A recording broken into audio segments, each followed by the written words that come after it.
रविवार को जिन 4 राज्यों के विधानसभा चुनावों के नतीजे आए हैं उसमें हाल ही में राष्ट्रीय पार्टी का दर्जा पाने वाली आम आदमी पार्टी का प्रदर्शन किस तरह का रहा है, इसे देख लेते हैं। आम आदमी पार्टी ने इन 4 राज्यों में से 3 में चुनाव लड़ा था।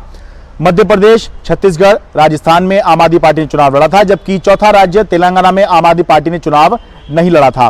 तो प्रदर्शन देख लेते हैं किस तरह का है। आम आदमी पार्टी ने राजस्थान की 200 में से 88 सीटों पर अपने उम्मीदवार उतारे थे। आम आदमी पार्टी को कुल 1,48,709 वोट हासिल हुए हैं। 0.38% वोट, कुल वोटों के 0.38% वोट आम आदमी पार्टी को मिले हैं राजस्थान में। मध्य प्रदेश में 230 सीटों में आम आदमी पार्टी ने 70 सीटों पर अपने उम्मीदवार उतारे थे और यहां पर आम आदमी पार्टी को 2,33,458 वोट मिले हैं। 0.54% वोट, कुल वोटों का 0.54% वोट आम आदमी पार्टी को मिला है। छत्तीसगढ़ की 90 सीटों में से 57 पर आम आदमी पार्टी ने अपने उम्मीदवार उतारे थे। 1,44,710 वोट आम आदमी पार्टी को यहां पर कुल मिले हैं छत्तीसगढ़ के अंदर, और 0.93% कुल वोटों का जो प्रतिशत है, कुल वोटों का 0.93% वोट आम आदमी पार्टी को मिला है। कुल मिलाकर आम आदमी पार्टी का जो प्रदर्शन है वो बहुत ही निराशाजनक है और इन तीनों ही राज्यों में आम आदमी पार्टी को जो कुल वोट शेयर आम आदमी पार्टी का है वो नोटा, यानी कि नन ऑफ द अबव जो एक विकल्प होता है कि आप इनमें से किसी भी उम्मीदवार या पार्टी को अगर वोट नहीं देना चाहते तो नोटा दबा के आते हैं, तो नोटा से भी कम वोट तीनों ही राज्यों में, नोटा से भी कम वोट आम आदमी पार्टी को मिले हैं। आम आदमी पार्टी ने बयान जारी करके ये कहा है कि हम लोगों की इच्छा के आगे नतमस्तक हैं और 3 राज्यों में जीत के लिए बीजेपी को बधाई देते हैं। हमें पूरी उम्मीद है कि भाजपा अपने वादे पर खरी उतरेगी और मुख्यमंत्री लाडली बहना आवास योजना के तहत घर उपलब्ध कराएगी। हमें यह भी उम्मीद है कि बीजेपी अपने वादे के तहत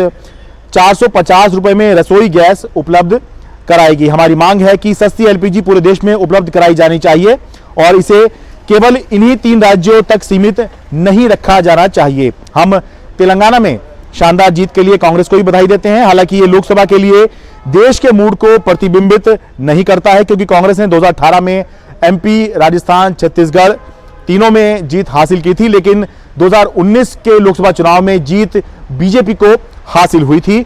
इंडिया गठबंधन की बैठक अब 6 दिसंबर को दिल्ली में होगी, जिसमें हम आगे की रणनीति तय करेंगे। आम आदमी पार्टी ने एक और बयान भी जारी किया, क्योंकि यह कहा जा रहा है कि आम आदमी पार्टी ने बहुत खराब प्रदर्शन किया है और नोटा से भी कम वोट आम आदमी पार्टी को हासिल हुए हैं और बहुत खराब प्रदर्शन है आम आदमी पार्टी का। तो इन्होंने एक और आम आदमी पार्टी ने एक बयान जारी किया, उसमें कहा है कि आम आदमी पार्टी इन राज्यों में गठन के चरण में है और हम ये सुनिश्चित करने के लिए चुनाव लड़ रहे थे कि हमारा संदेश सभी तक पहुंचे। हाल ही में संपन्न कर्नाटक चुनाव में बीजेपी को 31 सीटों पर अपनी जमानत गंवानी पड़ी थी। खुद प्रधानमंत्री मोदी ने आंध्र प्रदेश में प्रचार किया, लेकिन बीजेपी सभी 173 की 173 सीटों पर हार गई और उसे नोटा से भी कम वोट मिले। क्या इससे गुजरात में बीजेपी के वोट शेयर पर असर पड़ा? तो ये आम आदमी पार्टी का बयान है। तो ये तो एक तो फैक्चुअल स्थिति हो गई, आम आदमी पार्टी का बयान हो गया। अब असल पोजीशन क्या है? असल पोजीशन ये है कि आम आदमी पार्टी ने पहले तो ये तय किया था कि वो इन 3 राज्यों में मजबूती से चुनाव लड़ेगी और जो उसका ये कहना था कि बीजेपी जो उसको फंसाने की कोशिश कर रही है उसका जवाब उसको पॉलिटिकल ही देना होगा, इसलिए वो इन 3 राज्यों में मजबूती से चुनाव लड़ेंगे। लेकिन हुआ क्या? हुआ ये कि उसके बाद में इंडिया की चर्चा शुरू हो गई, इंडिया गठबंधन की चर्चा शुरू हो गई और आम आदमी पार्टी इंडिया गठबंधन का हिस्सा बन गई। तो उसके बाद बहुत समय तक ये बात चलती रही कि जब इंडिया गठबंधन में है तो क्या कोई अलायंस होगा और लोकसभा की तरह क्या विधानसभा में भी अलायंस होगा।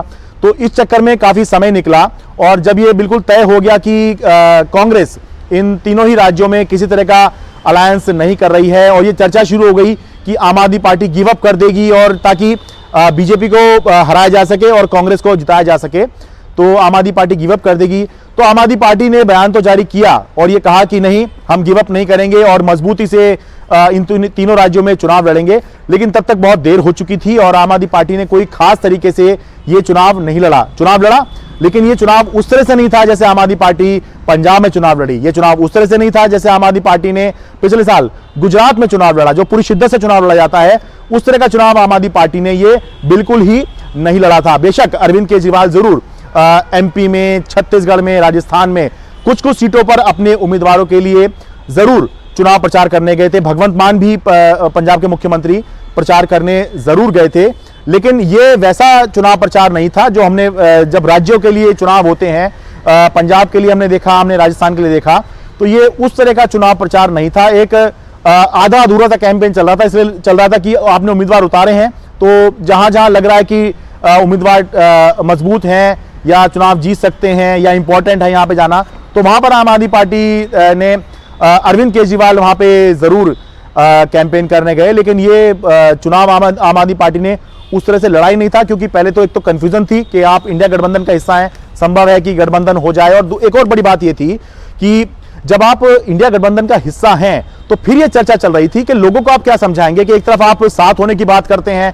तो जब आप साथ होने की बात करते हैं तो फिर आप जो हैं इन चुनावों में एक दूसरे को कैसे कोसते हुए नजर आएंगे, और जब कोसते हुए नजर आएंगे तो फिर जो लोकसभा के चुनाव में फिर एक दूसरे के साथ आप कैसे गले मिलते हुए जो हैं देखे जा सकते हैं। पब्लिक कैसे स्वीकार करेगी कि कभी आप साथ हो जा रहे हैं, कभी एक दूसरे के खिलाफ हो जा रहे हैं।